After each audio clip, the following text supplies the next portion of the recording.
समस्त नमस्कार। आज आपण स्वागत करुचे सुसमाचार क्लास रे। आसंतु आम मैंने परमेश्वर वाक्य को देखा यूहन्ना पुस्तक 19 अध्याय 30 पद। से जीशु से ही अम्ल रस पान करी कहिले समाप्त है आउ से मस्तक अवनत करी प्राण त्याग कले।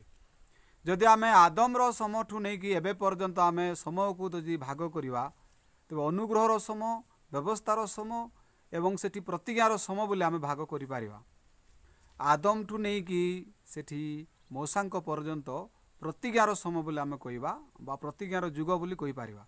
कहीं से समय परमेश्वर व्यवस्था को दे नथिले। परमेश्वर मौसांक समय व्यवस्था को देले। आउ से समय जो लोक माने भी धार्मिक होइछंती, जो माने भी प्रभुंकर द्वारा धार्मिकता को पाइछंती, से माने कौनसी कार्य करी कि नाही बा कौनसी व्यवस्था पालन करी कि नाही, से समय केवल प्रभुंकर प्रतिज्ञा को विश्वास करिकी।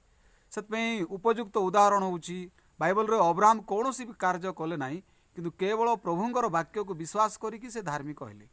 जदि आपण माने बाइबल रे रोमियो पुस्तक वाक्य को देखिए, से जगह बाइबल रे रोमियो पुस्तक 4 पर्व रे क्लियरली लिखाई जे अब्राहम से केवल प्रभुंकर वाक्य को विश्वास कले, प्रभुंकर प्रतिज्ञा को विश्वास कले एवं से धार्मिक बोली गणित हेले। एरा होची प्रतिज्ञार जुग, जोटा कि आदमर समठू नहीं कि मौसांक सम पर्यंत जेतिकी लोक माने भी प्रभुंक द्वारा धार्मिकता पाइछंती, से केवल प्रभुंकर प्रतिज्ञा को विश्वास करिकी। जदि आमे मौसांक समठू नहीं कि जदि जीशुंक सम पर्यंत जदि आमे देखिबा, ए जुग को आम माने सेठी व्यवस्थार जुग बोलिकी कहि पारिबा। हाँ, ख्रीष्टपूर्व 1491 रे सेठी सीना पर्वत रे परमेश्वर मौसांकर जरिया रे व्यवस्था को देइथिले। अवश्य इस्राएल देशर कौन से लोक माने मध्य परमेश्वर व्यवस्था को पालन करि पार नाहंती। से गोटे लोक मध्य नाहंती जे कि परमेश्वर व्यवस्था को सठिक भाव में पालन करि पारिले। किंतु से समय को आम माने व्यवस्थार जुग बा व्यवस्थार समय बोलिकी आमे कहिबा। तो व्यवस्थार जुग रे व्यवस्थार समय लोक माने व्यवस्था द्वारा रक्षित होउथिले बोली बाइबल रे लिखा हैछि। जदि आपण माने गलातिया पुस्तक 3 रो वाक्य को देखिबे, आसंत आम माने वाक्य देखिबा गलातिया 23 पद एवं 24 पद। मात्र सही विश्वास आसीबा पूर्वे प्रकाशित हवा को जाउथुबा से विश्वास प्राप्ति उद्देश्य रे आमे माने व्यवस्थार अधीन रे बंदी होई रक्षित हेउथिलु। एही प्रकारे विश्वास हेतु आम मानकर धार्मिक गणित हेबा निमंते ख्रीष्टंक आगमन पर्यंत व्यवस्था आम मानकर शिक्षक स्वरूप होइतिला।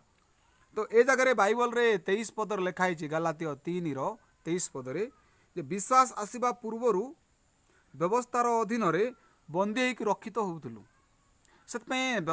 विश्वास आसिला पूर्वरु परमेश्वर सेठी व्यवस्था को देइथिले आ इस्राएल लोक माने व्यवस्थार अधीन रे रक्षित होउथिले बोली कि बाइबल रे लिखाई 24 पदरे जदि आपण माने देखिबे एजा लिखाई एही प्रकार विश्वास हेतु आम मानकर धार्मिक गणित हेबा निमंते ख्रीष्टंकर आगमन पर्यंत व्यवस्था आम मानकर शिक्षक स्वरूप होइतिला। सेतपे मन रखंतु व्यवस्थार कार्य कोन ए जगह रे सेठी शिक्षक स्वरूप बोल लिखाई। ताले विषय चिंता करंतु व्यवस्थार कार्य गोटे विषय जीशुंक आगमन पर्यंत। जेमती कि आम मैंने एक्सरे मशीन को जदि देखुचु, एक्सरे मशीन जो आम फोटो उठाऊँ कौ जगह आम मानकर हाड़ भांगी जाइए, से एक्सरे मशीन द्वारा जो आम फोटो को देखुचु आम जानी सारा पर मेडिकल को भलरे जाई पारिबा, डॉक्टर को भलरे देखे पारिबा। तो ये जो एक्सरे मशीन रो काम कौन आमको खाली देखेबा पाई जे कौ जगह केते परिमाण रे तुम हाड़ भांगी तापर कार्य होउची डॉक्टर। तो व्यवस्थार कार्य को पर्यंत ना जीशु आसीबा पर्यंत, किंतु जीशु आसिला पर सेठी व्यवस्थार कार्य आउ नाही। सेतपई बाइबल रे मध्य जीशु कहिसंती जे मु व्यवस्था एवं भाववादी मानकर धर्मशास्त्र लोप करने को आसी नहीं, किंतु व्यवस्था एवं भाववादी मानकर धर्मशास्त्र को सफल करने को आसी। जीशु कहते व्यवस्था एवं भाववादी मानकर धर्मशास्त्र सफल करने को मुआसी अच्छी। ताले ए विषय चिंता करंतु एरा होची व्यवस्थार समय। किंतु जीशु आज को 2000 वर्ष पूर्वे क्रूसार्पित हेले एवं जीशु क्रूसार्पित है समय ठारू एबे पर्यंत समय को आम अनुग्रहर समय बोलिक आम कहवा। मु कहीं आपण मानक ए प्रकार विषय कहूँ जदि आम सठिक भाव में परमेश्वर वाक्य को जाना, सठिक भाव में परमेश्वर वाक्य को देखा, ताले सेठी कौन सी विषय नाई जोटा कि अस्पष्ट, कौन सी विषय नाई जोटा कि द्वंद्व। आज को 2000 वर्ष पूर्वे प्रभु जीशु क्रूसर रक्त देइछंती एवं आमर समस्त पाप को क्षमा करिछंती। जेतले मु बाइबल को देखुतली, बाइबल रे जीशु ख्रीष्ट किए जदि आपण माने बाइबल को देखिबे सेठी एब्री 6:20 पद आउ जीशु से स्थान रे मल्कीसेदकଙ୍କ सदृश अनंतकालीन महायाजक होई आमମାନଙ୍କର अग्रगामी रूपे प्रवेश करिअछंती। एई एब्री 6:20 पदरे जीशुख्रीष्टଙ୍କୁ महायाजक बोलिकी वर्णना करा जायछि। बर्तमान आपण मानकु मु गोटे विषय कहबाक चाहूँगी। पुरातन नियम रे सेठी भाववादी मध्य अछंती एवं पुरातन नियम रे सेठी महायाजक बा याजक मध्य अछंती। तो भाववादी मानकर काम कौन, जोटा कि प्रोफेट मानकर काम कौन, से माने भविष्यवाणी कहबार, किंतु याजक बा महायाजकर काम कौन एटा मध्य बाइबल रे लिखाई। लेविय पुस्तक 4 अध्याय जदि आपण माने सेठी 27 पदरु नहीं कि जदि 31 पदर वाक्य को पढ़िबे ताले आपण माने देखिबे याजकर काम कौन। किंतु मो जगह लेविय पुस्तक 4 अध्याय केवल 2टा वाक्य पढ़िबी, सेरा होची 30 पद एवं 31 पद। तहु याजक अंगुली रे ताहार रक्तरु किछि नहीं होमवेदीर शृंग उपरे देव आउ ताहार समस्त रक्त वेदी मूल रे ढालिबो। पुणी मंगलार्थक बलिरु नीत मेद तुल्य यार सकल मेद नेब। तहु याजक तुष्टिजनक आघ्राणार्थे सदाप्रभुଙ୍କ उद्देश्य वेदी उपरे ताहा दग्ध करिवो। एही रूपे याजक ताहा निमंते प्रायश्चित करिवो, तहिरे से क्षमा प्राप्त हबो। सेतपई जदि आपण माने जदि स्पष्ट भाव देखिबे कहले जदि बा पापी बलि नहीं कि आसीबो समागम तंबुकु, किंतु प्रायश्चित करिवार काम कार याजकर। ए जगह 31 पद क्लियरली लिखा है, एही रूपे याजक ताहा निमंते प्रायश्चित करिवो, तहिरे से क्षमा प्राप्त हबो। जेंति कि हॉस्पिटल को जतले आपण माने जाउछंती रोगीर कौनसी काम नाही, केवल डॉक्टर से जगह काम करि थाए। केतले डॉक्टर काम करंती नाही, जो समय रोगी माने बेसी चेष्टा करंती निजे काम करिवा पई। पाप क्षमा विषय मध्य समान। ए जगह पुरातन नियम रे व्यवस्थार समय रे बाइबल रे लिखा है जगह याजक प्रायश्चित करिवो। आमेन। ताले ए विषय चिंता करंतु, इस्राएल देशर लोक माने सेठी वर्ष को थरे से माने प्रायश्चित करुतिले समग्र मंडलीर लोक माने, एवं महायाजक से समस्तଙ୍କ ପାଇଁ प्रायश्चित करुतिले। सेतपई आपण माने जदि समागम तंबु को देखिबे, समागम तंबु रे सेठी समागम तंबु को दुई भाग रे भाग कराइछि। गोटे होची माने पवित्र स्थान, आ गोटे होची महापवित्र स्थान।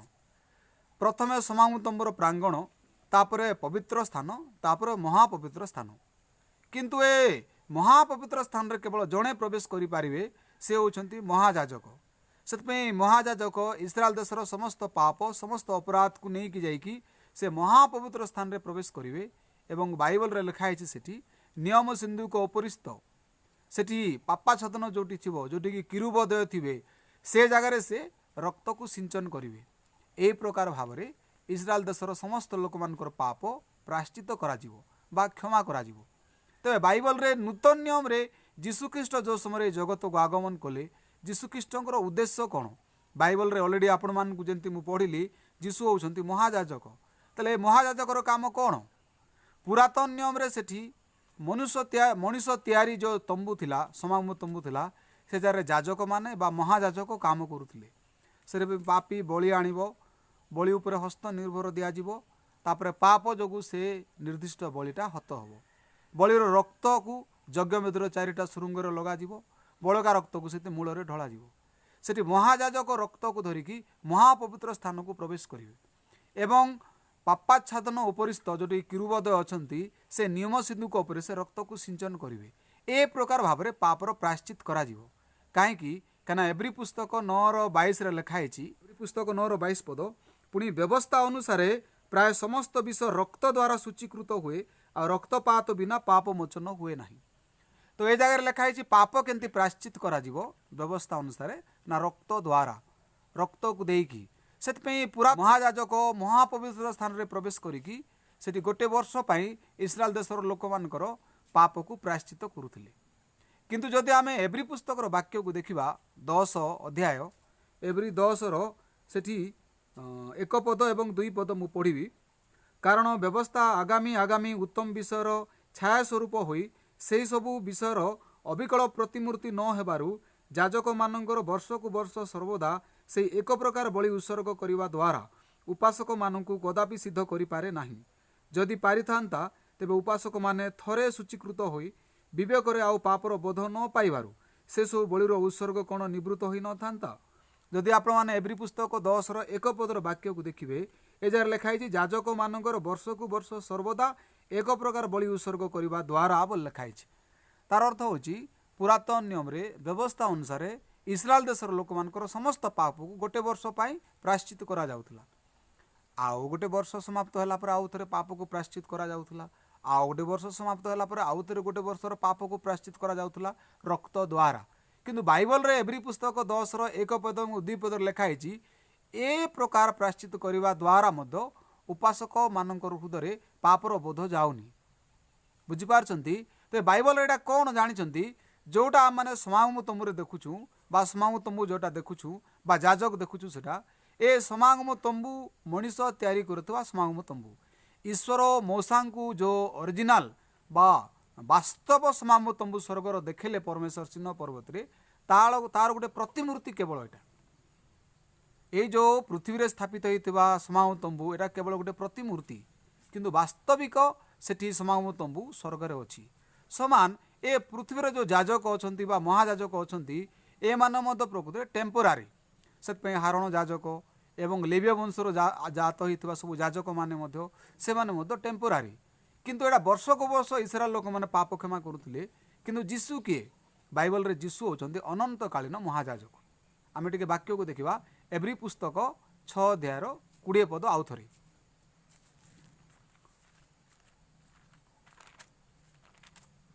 मु 20 पद पढ़ी। आउ जीसु से स्थान रे मल्कीसेदकଙ୍କ सदृश अनंत कालीन महाजाजक होई आम मानकर अग्रगामी रूपे प्रवेश करि अछंती। आमेन। ए जगह जीसु किए अनंत कालीन महाजाजक। समागम तंबू जोटा कि मरु प्रांतर रे इस्राएल लोक माने तैयारी करुथिले से जार जो जाजक बा महाजाजक काम करुथिले से माने अनंत कालीन महाजाजक नाही सेरा टेम्पोरारीली क्षण काल मात्र स्थायी जाजक बा महाजाजक। किंतु एई जगह रे एब्री 9 रो 20 रे लिखाइछि जीसुଙ୍କ विषय जीसु अनंत कालीन महाजाजक। जेंति कि पृथ्वी रे थिबा जाजक बा महाजाजक रक्त देकरी पाप क्षमार विषय माने प्रायश्चित करुथिले ठीक समान जीसु मत रक्त देकी अनंत काल पई जीसु जेतो अनंत कालीन महाजाजक अनंत कालीन पई हमर पाप को क्षमा करबा आवश्यक हमर पाप को प्रायश्चित करबा आवश्यक। सेत पई आउ थरे हम गोटे वाक्य को देखिबा एब्री पुस्तक सेठी 9 अध्याय एब्री पुस्तक 9 अध्याय 11 पद एवं 12 पद। किंतु ख्रीष्ट वर्तमान उत्तम उत्तम विषयर महाजाजक स्वरूपे उपस्थित होई एही सृष्टि भिन्न अहस्तकृत और महत्तर श्रेष्ठतर तंबू दे जाई छाग और गोबसर रक्त नुहे। देखंतु ए जगह कौन लिखाई एब्री पुस्तक 9 11 पद ख्रीष्ट वर्तमान उत्तम विषयर महाजाजक हेई बोली लिखाई। से वर्तमान ख्रीष्ट होउचंती जोड़ा ख्रीष्ट आसीथिले से एक्चुअली टेम्पोरारी जाजक नाही। जो समय ख्रीष्ट क्रूसरे क्रूसार्पित होते बा रक्त देले एरा कौन देखुची अनंत कालीन महाजाजक अनंत काल पई रक्त देवाक आसीथिले। से बाइबल रे लिखाई छाग एवं गोबसर रक्त द्वारा नाही। पुरातन नियम रे पुरातन नियम रे छेली किंबा से गोरुर रक्त को देकरी पाप क्षमा करा जाउतला। समान ए 12 पद जदि आपण मान देखिबे मात्र आपणार रक्त घेनी एकाथर के महापवित्र स्थान रे प्रवेश करी अनंत मुक्ति साधन करि अछंती। हालेलुया। जदि आपण माने परमेश्वर वाक्य को देखिबे जीसु जे कि अनंत कालीन महाजाजक आपणार रक्त घेनी की ए जगह रे आपण मान को गोटे विषय स्पष्ट कहवा चाहूली। पुरातन नियम रे से जी जाजक अछंती एवं सेठी पापी अछि। सेतपई पापी छेली उपरे हस्त निर्भर देवा द्वारा पापीर पाप छेली किंबा मेंढा उपर को जीवो एवं तापरे से छेली किंबा मेंढा हत करा जीवो एवं तांकर रक्त सेठी दिया जीवो पाप क्षमा पई।